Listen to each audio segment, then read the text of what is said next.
Today we will be learning about the gating system and solidification. First, let us see the gating system. What is meant by gating system?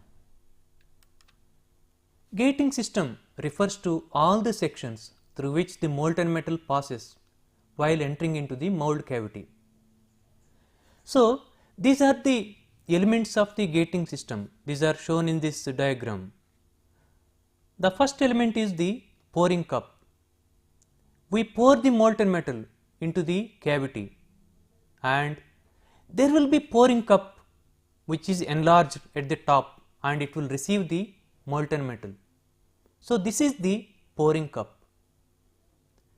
Next one is the sprue.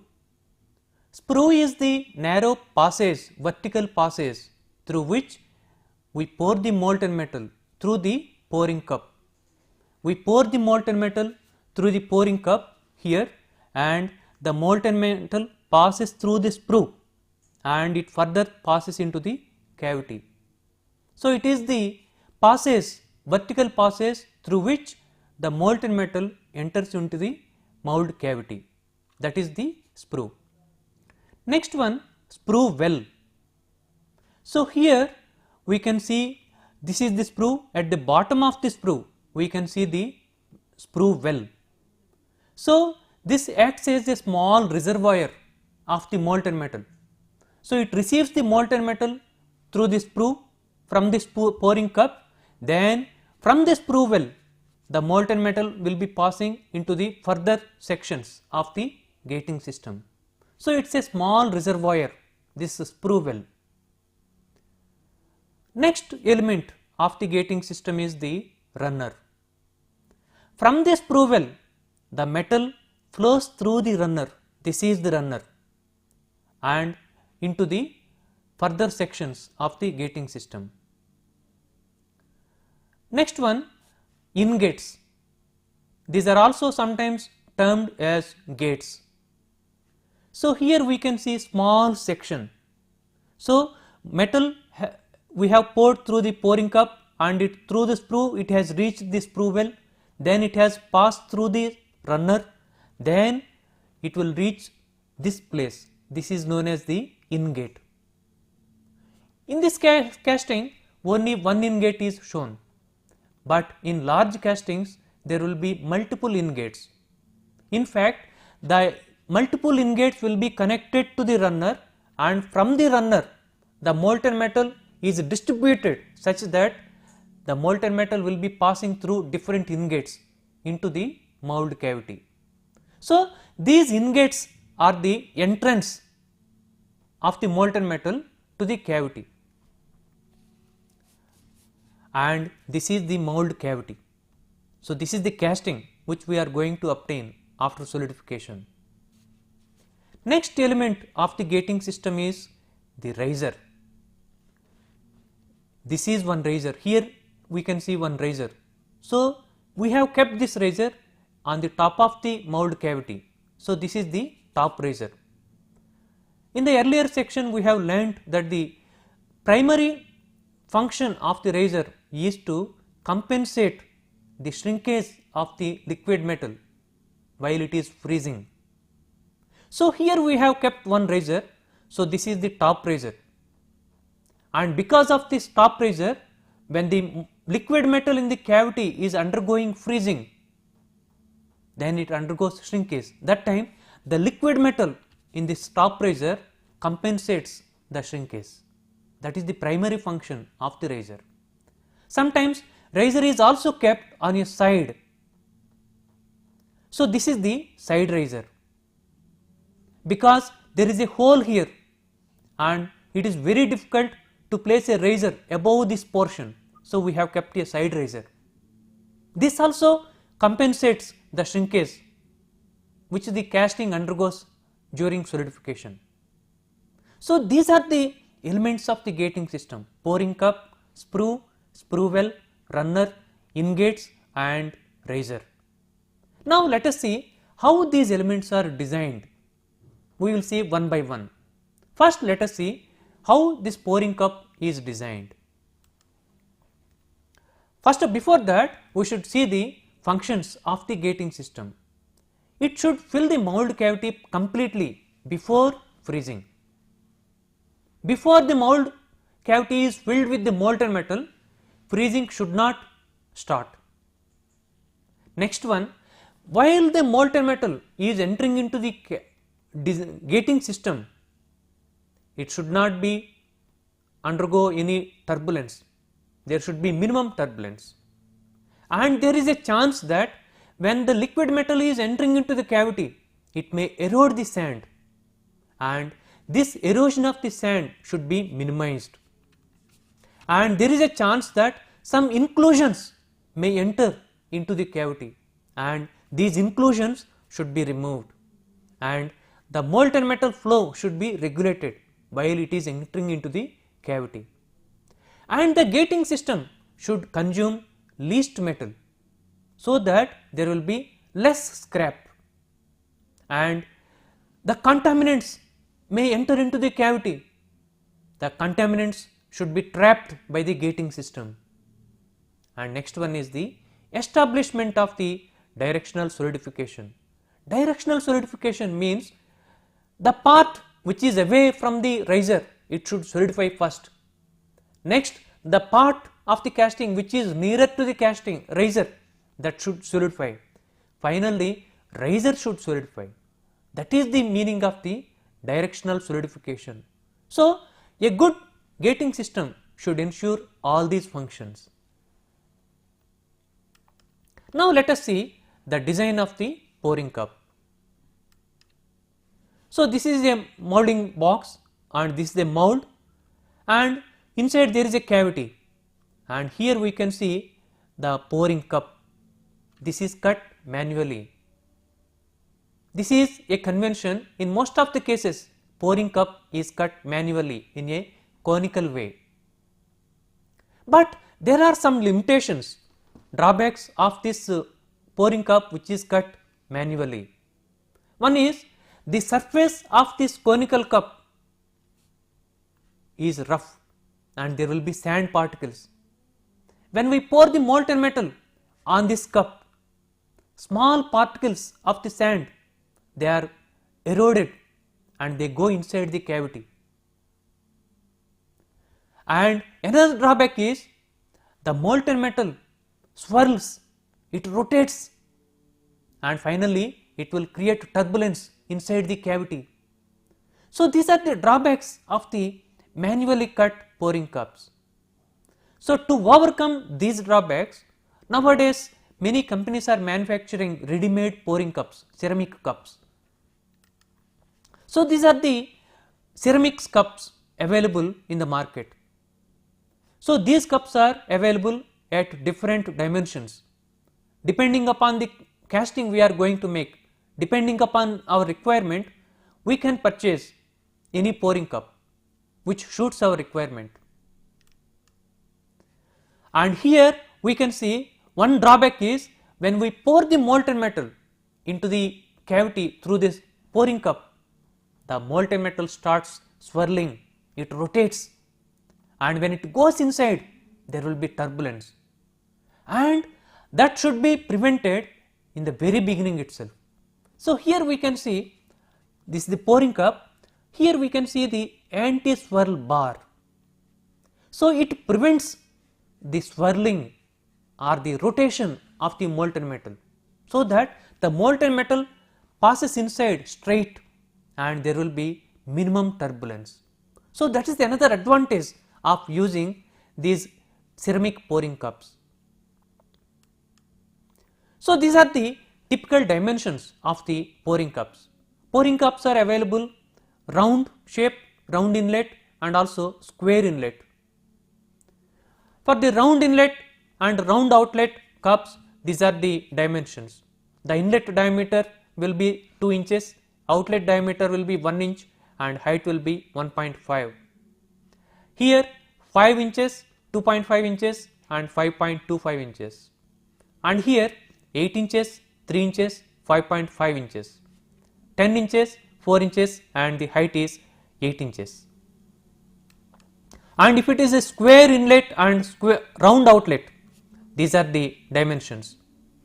The inlet diameter will be 3.06 into 3.56 and the outlet diameter will be 1.28 inches and the height will be 4.59 inches.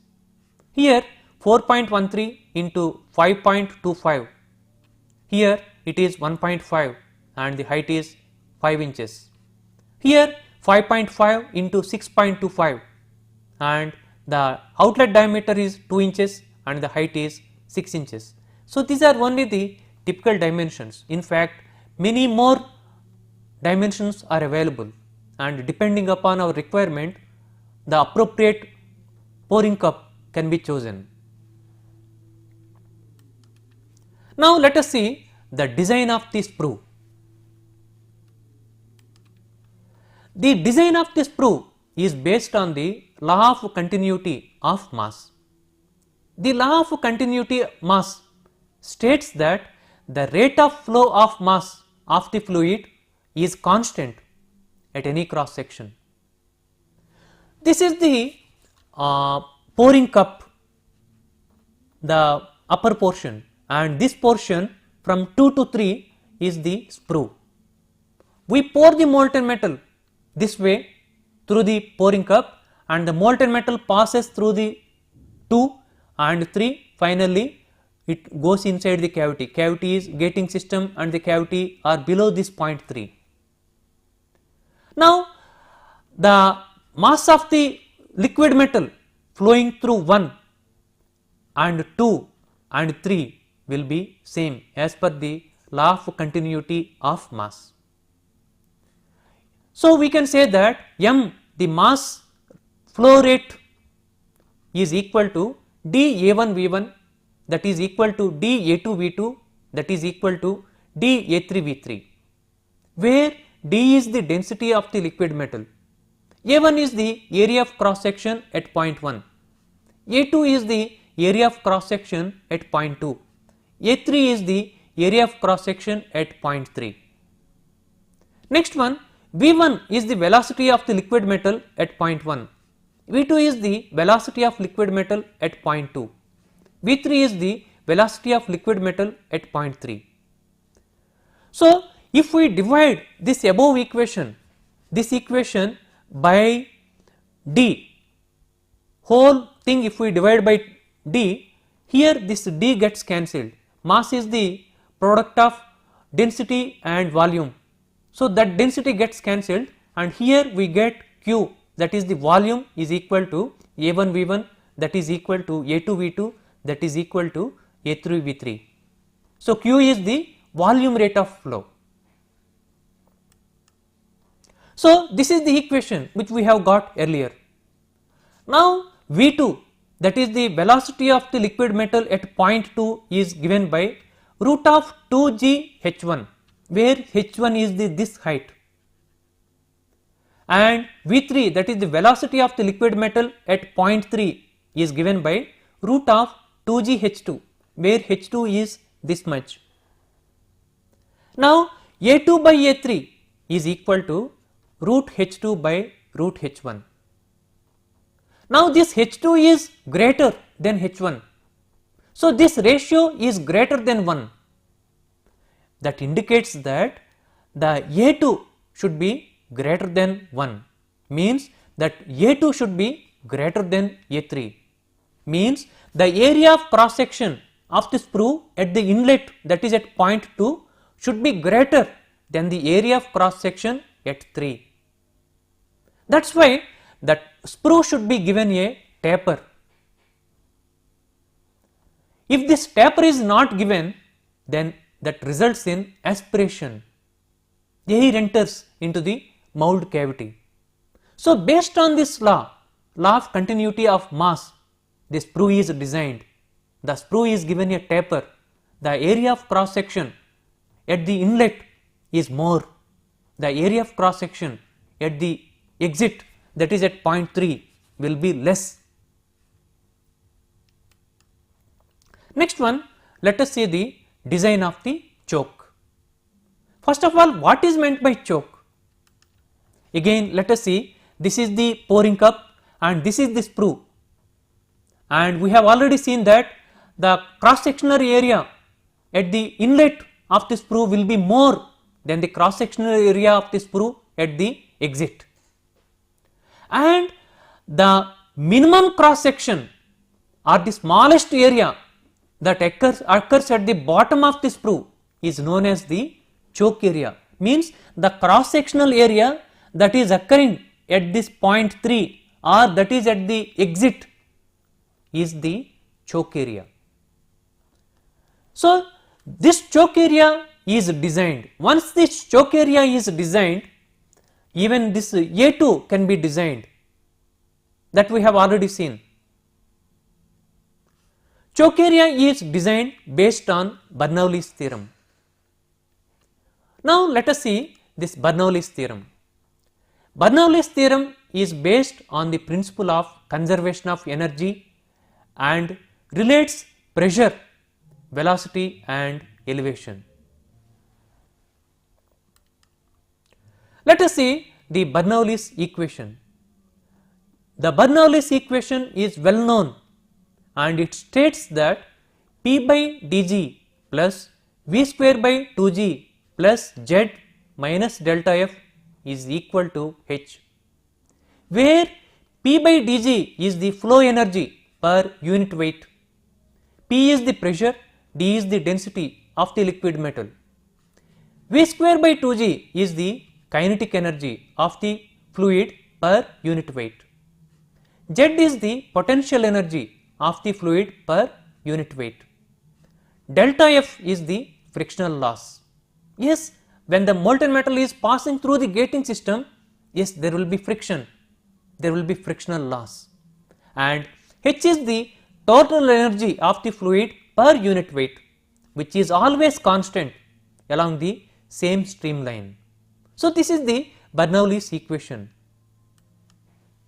Applying Bernoulli's theorem between point 1 and 3, we get AC is equal to W by dTc root of 2gh, where AC is the choke area at this point 3, that is the minimum lowest cross sectional area that occurs on the sprue, along the sprue.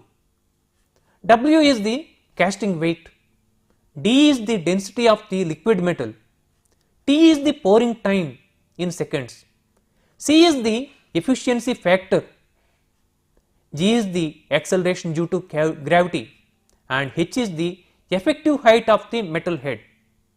And we may pour the molten metal from here, then the effective head is between 1 to 3. Generally, there will be another pouring basin will be there on the side of the pouring cup. In most of the times, the liquid metal is poured in the pouring basin. From the pouring basin, the liquid metal enters into the pouring cup. That be the case, the effective height of the metal head will be between 1 and 3.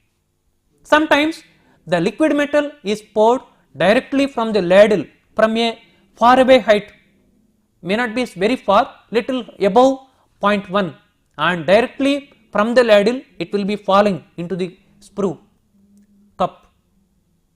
That be the case, wherever the molten metal is dropped, from there up to 0.3 is the effective height.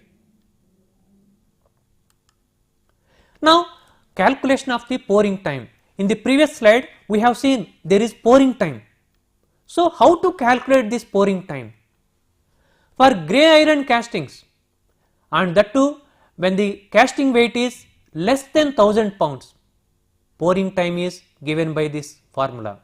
Pouring time T is equal to K into 0.95 plus T by 0.853 multiplied by root of W,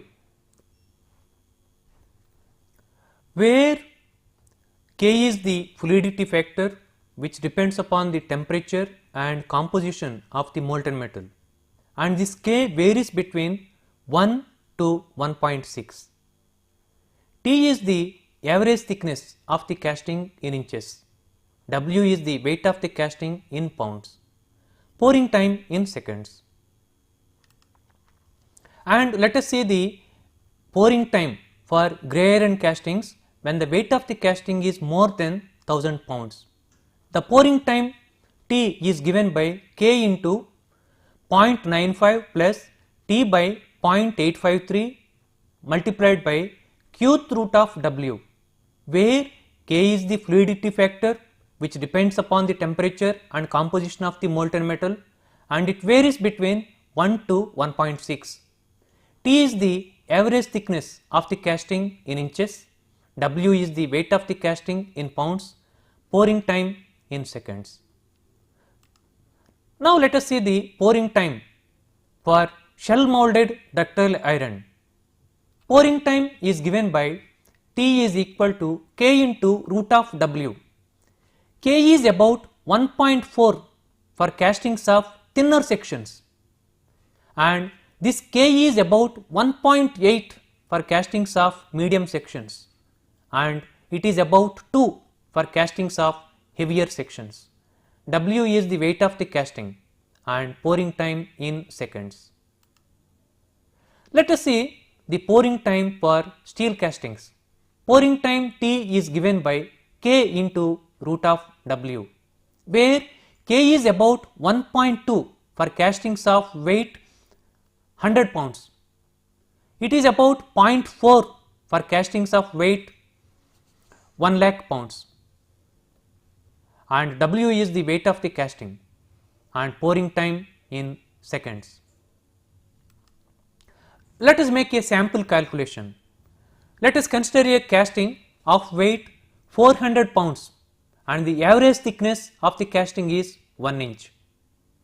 And if it is the casting is made up of grey cast iron and the fluidity factor given is 1. How to calculate the pouring time? For grey cast iron, the pouring time is given by T is equal to K into 0.95 plus T by 0.853 multiplied by root of W, and fluidity factor is given 1. T is the average thickness of the casting, that is 1 inch, and W is the weight of the casting, that is the 400 pounds. So these values we will substitute in this equation, then we will get that is equal to 42 seconds. And if the material is of shell molded ductile iron, the pouring time is given by T is equal to K into root of W, and here the K is about 1.8 for castings of medium section. We consider this casting as medium sectioned casting, and weight of the casting is 400 pounds. So this K, that is 1.8, and W we will substitute in this equation, then we will get the pouring time as 36 seconds. And if the casting is made up of steel, the pouring time is given by this formula, T is equal to K into root W, where K is that factor which is about 1.2 for castings of weight 100 pounds, and we considered this K as 1. So we will get this pouring time as 20 seconds. Now let us see the design of runner and ingates. This design of the runner and ingates depends upon the type of gating system that we use. There are two types of gating systems. One is pressurized gating system, in which the total cross sectional area gradually decreases from choke to ingates.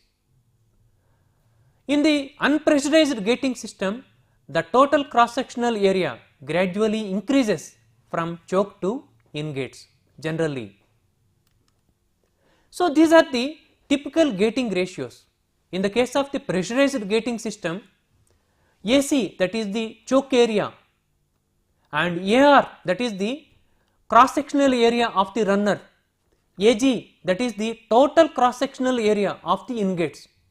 So this ratio is given by 1:1.3 1:1. This is for grey cast iron, and this gating ratio A:/AR and AG is given as 1:2:1 for aluminum castings, and this ratio will be 1:2:1.5 for steel castings.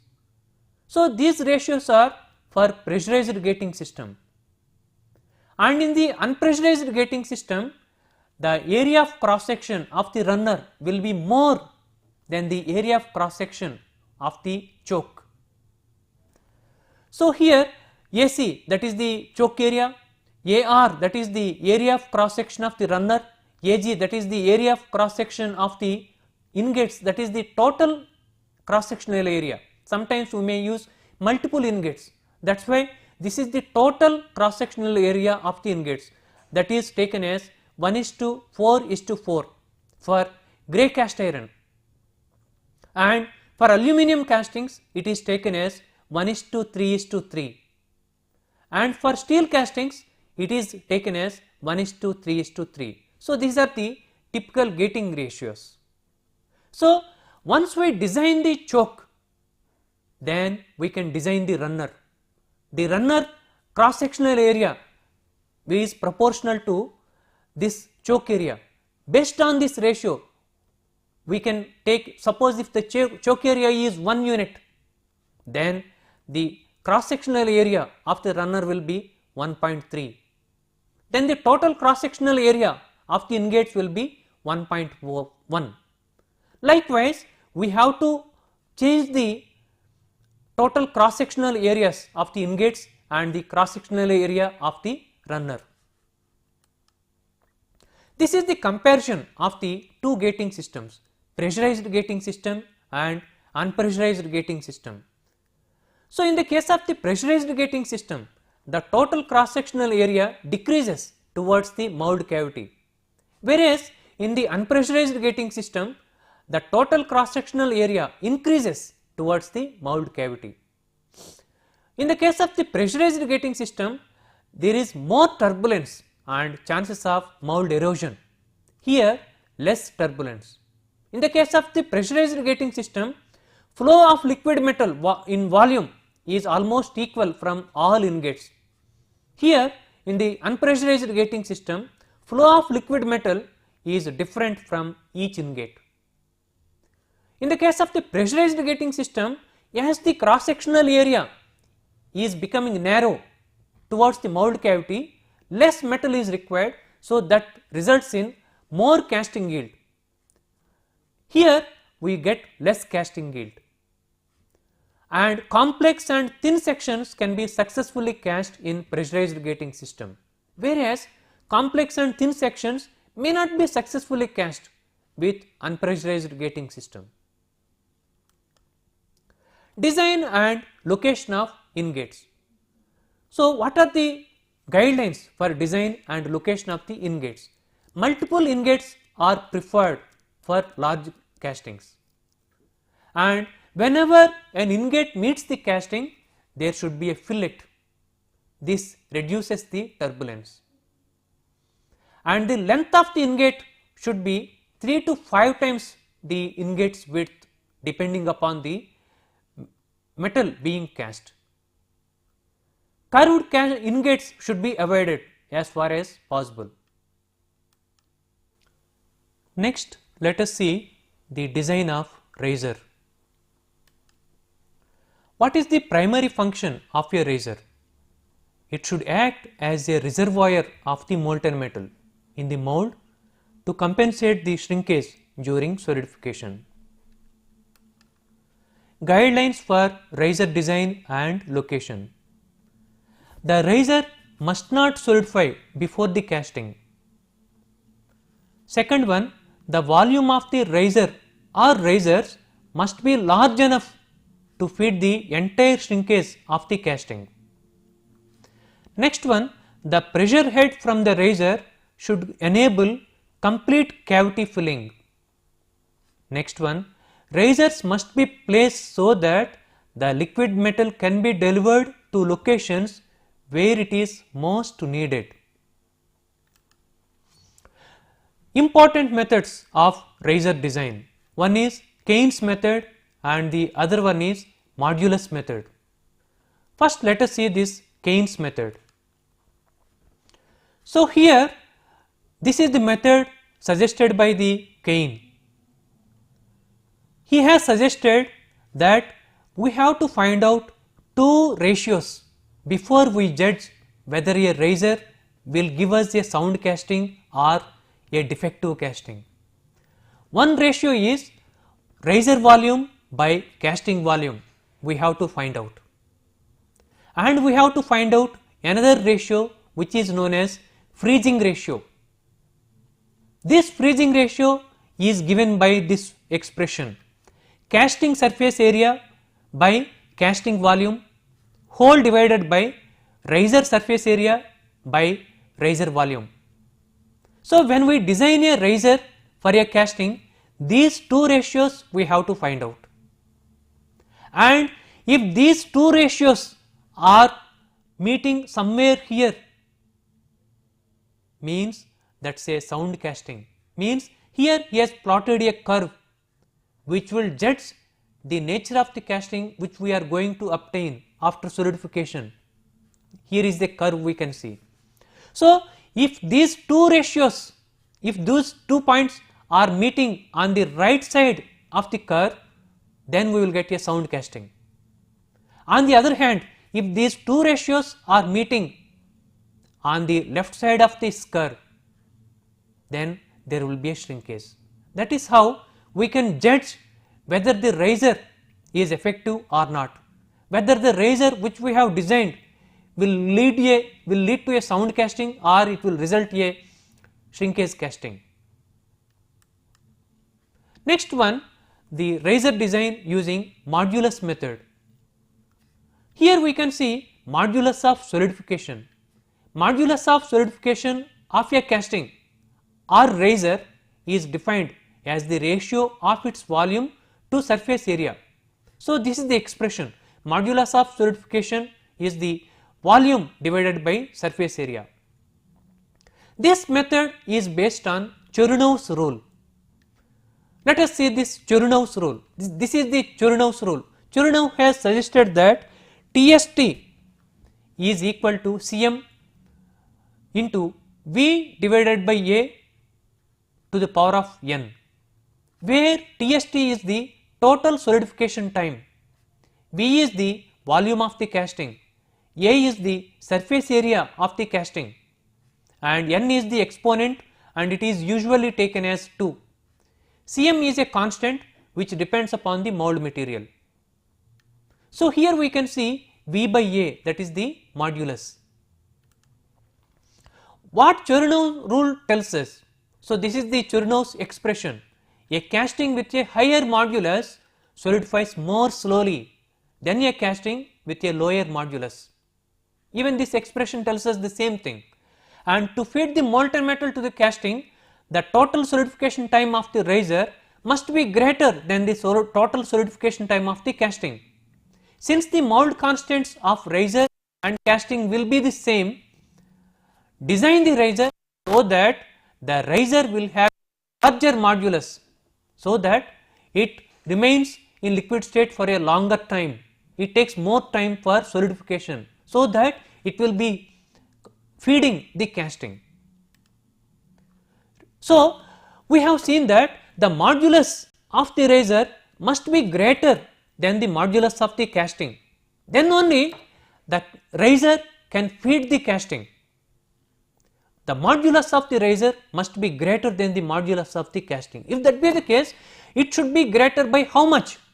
From the experiments, it was found that the modulus of the riser must be at least 1.2 times the modulus of the casting.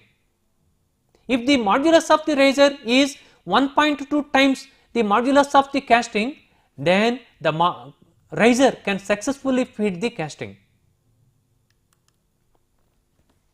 Now, let us see the feeding distance. To what extent a riser can feed a casting? A casting may be so long and we may use one riser. Does it mean that the one riser will feed the entire long casting? No, it will feed to certain extent, and if so, by how much distance it will be feeding, that is the feeding distance. Let us see two cases. Here we can see one casting where there is no riser, but we can see after solidification here there is a shrinkage, but here one portion it is solidified successfully without any shrinkage. Razor was not required for this portion, and here also we can see this portion has solidified successfully. Razor was not required because it was exposed to the walls of the mould. So, this portion was solidified, even though there was no razor, it was solidified successfully. Razor is not required for this portion. So, the portion of the casting which was solidified without any shrinkage due to the walls of the mould, that is known as the end effect. End effect means walls of the mould, they are able to solidify the casting without any shrinkage. So, that is equal to 2.5 T, where T is the thickness of the casting. So, here we can see one portion is solidified without any shrinkage, that is 2.5 T, and this side another portion 2.5 T. Let us see another case in which there is a razor. This is the razor. Because we have kept a razor, this time there is no shrinkage. Means this portion, previously there was a shrinkage, that is compensated by this razor. Because we have kept a razor, this portion we did not get any shrinkage, means this portion is taken care by the razor. So, this is the razor effect. Razor effect means it is the shrinkage compensation taken care by the razor, and that comes to be 2T, where T is the thickness of the casting. So, the total feeding distance when we keep a razor will be 4.5 T. So, here we can see the influence of end effect, and here we can see the influence of end effect and razor effect. Feeding distance for steel castings, where the castings are of the shapes plates and bars, end effect will be up to 2.5 T. Even though there is no razor, the casting will be solidified up to a distance of 2.5 T, that is the end effect. When we place the razor, because of the razor, certain area will be there without any shrinkage, that is the razor effect, and that will be 2T. And the total feeding distance will be sum of end effect and razor effect, that will be 4.5 T. Feeding distance with two razors. This is a longer casting, so we have kept two razors. So, this side there is end effect and razor effect. End effect is 2.5 T and razor effect is 2 T. So, this side it is 4.5 T, and this side razor effect 2 T, this side razor effect 2 T. So, this total distance is 4 T, and this side again from here to here it will be razor effect, from here to here it will be end effect. So, the total feeding distance here it will be 4.5 T. So, the total feeding distance will be about 13 T with a casting where there are two razors. Feeding distance of large castings. Previously we have seen the feeding distance in the case of the steel castings of bars and plates. Here we will see the feeding distance for large steel castings where the volume is more and the surface area is more, and here one shape factor will come into picture, which is defined as L plus W divided by T, where L denotes the length, W denotes the width and T denotes the thickness, and L should be greater than W and W should be greater than T. That be the case, now here we have to make again two factors are there. One is L plus W by T, that is the shape factor is plotted on the x axis, and the ratio of VR by VC, that is the volume of the razor and the volume of the casting, is plotted along y axis. And if these two ratios are meeting on the right side of this curve, then the casting will be a sound casting without any shrinkage. And if these two ratios are meeting on the left side of this curve, then the casting will have a shrinkage. That is how we can judge whether the riser that we have designed is sufficient to feed the casting or not. Next one, let us see the fluidity of the molten metal. It is the capability of the molten metal to flow and fill into the mould cavities, and it was found that pure metals act with good fluidity. Factors affecting fluidity, and these are related to molten metal. One is viscosity that influences fluidity, and surface tension influences fluidity. Inclusions in the molten metal, they influence fluidity. Freezing range of the alloy, that influences the fluidity. When an alloy is freezing, it freezes over a range, and this freezing range influences the fluidity. Latent heat of fusion of the alloy influences the fluidity. Thermal diffusivity will influence fluidity, and the factors related to casting parameters such as mould material, thermal conductivity, surface characteristics and so on, they influence the fluidity. Methods for determining the fluidity. One is fluidity spiral tube method, another one is suction tube method. Let us see this fluidity spiral tube method. In this fluidity spiral tube method, here we can see a pattern. The pattern will be like this. There will be a pouring cup, and there will be sprue, and there will be a spiral. This will be moulded inside the moulding boxes, and when we withdraw this pattern, the mould will have a small tube, a spiral tube. Then we pour the molten metal through the pouring cup and through the sprue. The molten metal passes through this way, and it passes through the spiral cavity like this,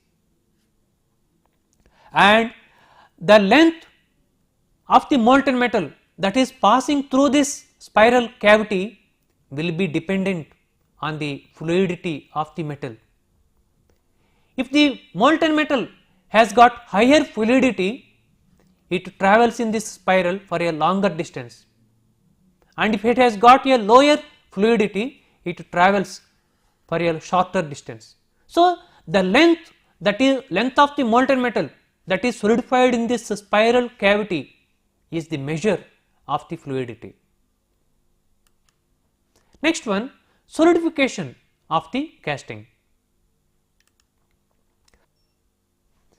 and this is the cooling curve for a pure metal, and this is the pouring temperature, and from this point to this point the liquid metal is losing its temperature, and its temperature comes down, and when it reaches this temperature, freezing begins, and during freezing the temperature is same, and by this time when reaches this temperature, freezing is over. After freezing is over, then again temperature falls down, that is the solid shrinkage, solid cooling. So, this is the cooling curve for a pure metal. So, one thing important is it freezes at a constant temperature, at the same temperature it freezes. Next, let us see the cooling curve for an alloy during casting, and here we can see the phase diagram for a copper and nickel alloy, and this side we can see the nickel which starts freezing at a temperature of 1455 degrees centigrade, and this side we can see the copper which starts freezing at a temperature of 1083 degrees centigrade, and this is the curve, some zone, two phase zone is there where liquid and solid is present, and this is the curve known as liquidus. This curve is the boundary which is separating liquid and the two phase zone, that is the liquid and solid phase. And here we can see another curve, that is known as the Solidus. This is the boundary which is separating the solid and the liquid and solid phase. And here we can see the cooling curve for a alloy in which there is 50% copper and 50% nickel, and this is the pouring temperature, and from this point to this point the liquid metal lost its temperature, and from this point onwards it starts freezing. From this point to this point freezing goes on, and this point freezing is completed, and from this point to this point the solid undergoes cooling, that is the solid shrinkage. So, from this cooling curve we can see that an alloy undergoes freezing over a range. In the case of a pure metal, it was freezing at a constant temperature, whereas an alloy freezes over a range. Solidification of castings.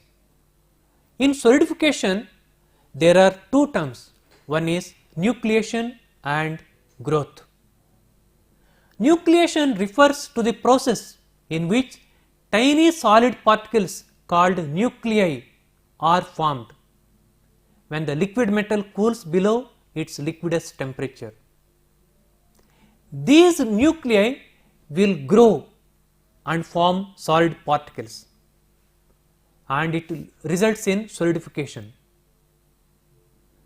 So, initially small tiny particles known as nuclei are generated, later they grow into solid, and there are two types of nucleation, one is homogeneous nucleation and the other one is heterogeneous nucleation.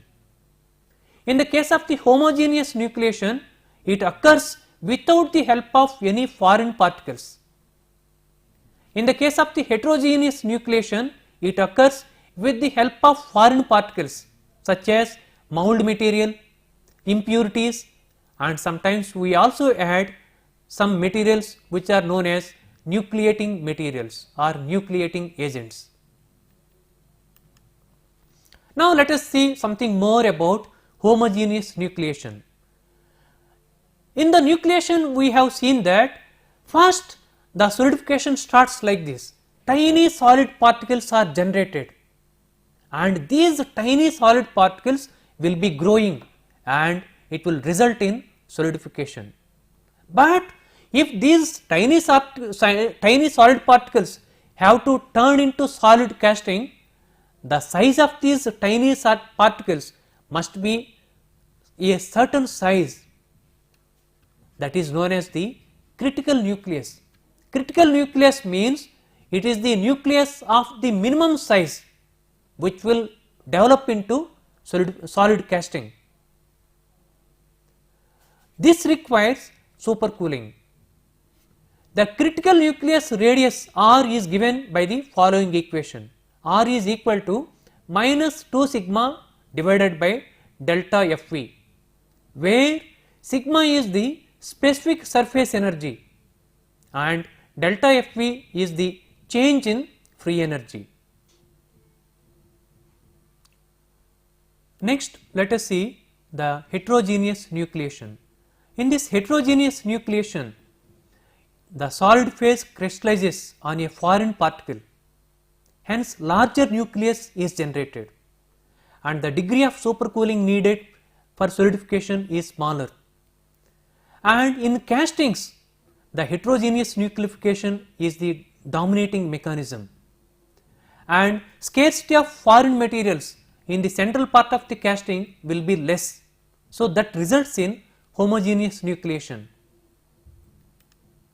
Let us see this grain structure, and at this surface heterogeneous nucleation takes place for few layers, because foreign particles are present at the mould surface, at the end of the cavity which is closer to the mould surface, there are sand particles may be there. So, the molten metal is mixed with these tiny sand particles or other impurities, then heterogeneous nucleation will be taking place. So, because of this heterogeneous nucleation, equiaxed grains are generated here, and as the solidification advances inside the casting, there is a scarcity of the foreign materials. The impurities and the sand particles are more present at the surface of the cavity, whereas at the center of the cavity their presence is less. That results in homogeneous solidification or homogeneous nucleation. When this homogeneous nucleation is there, these kind of columnar grains are generated. Now, when a column forms side arms, it is known as dendrite, and the grain structure is known as dendritic grain structure. And as the columnar grains are advancing, new grains are generated. This new nuclei resist the growth of the neighboring nuclei.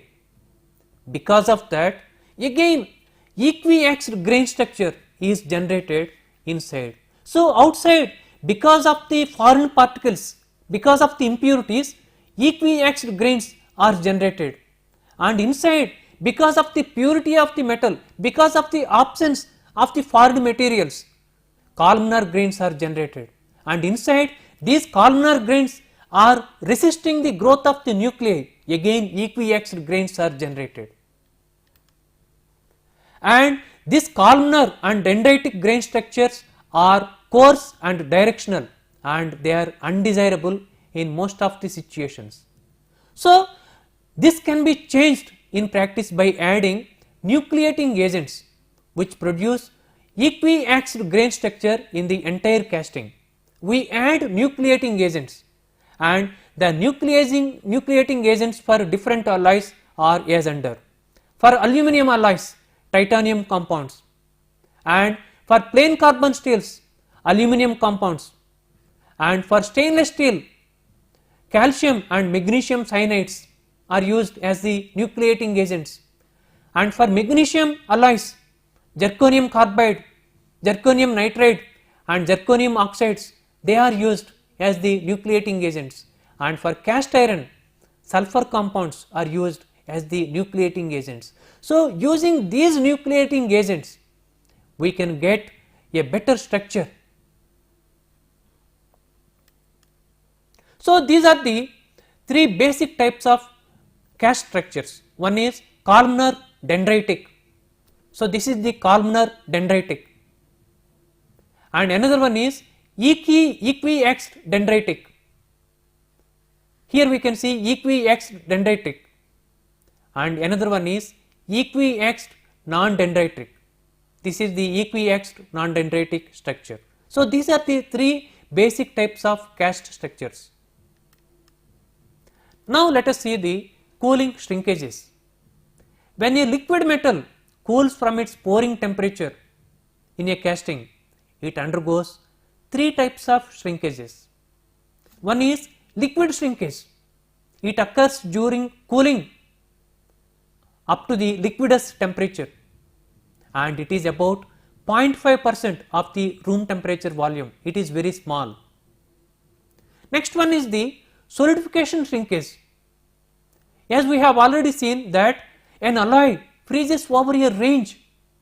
So, it occurs during the cooling from liquidus to solidus temperature, and this is taken care of by the riser, this shrinkage.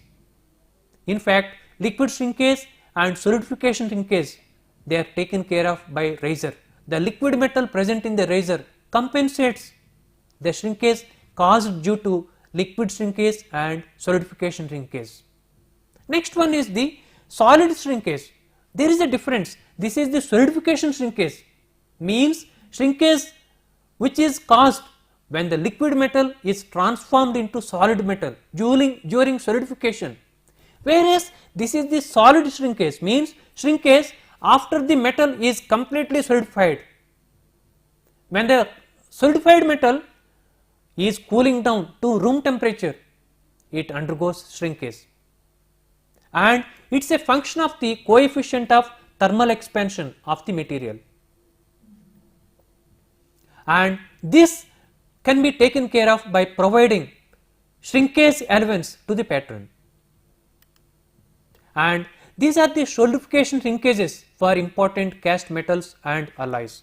For aluminium it is 7.1% by volume, for zinc it is 6.5% by volume, for gold it is 5.5% by volume, for copper 4.9, for magnesium 4.2, for lead it is 3.2, and for aluminium and 4.5% copper it is 6.3, and for aluminium and 12% silicon it is 3.8, and for brass it is 4.5, and for 90% copper and 10% aluminium it is 4%, and for carbon steels it is 2.5 to 4%, and for white iron it is from 4.5 to 5%.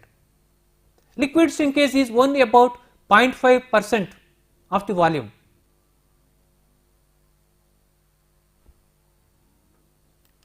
So, in this episode we have learnt about the gating system and the functions of a casting. The gating system includes the sprue, the pouring cup, the sprue well, the runner, ingates and the riser. We have seen the functions of each and every element of the gating system.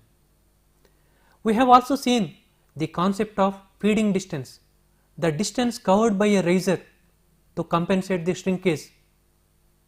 We have seen the concept of end effect and the riser effect.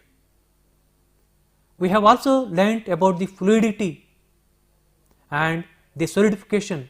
We have seen that pure metals solidify at a constant temperature, whereas alloys they solidify over a range.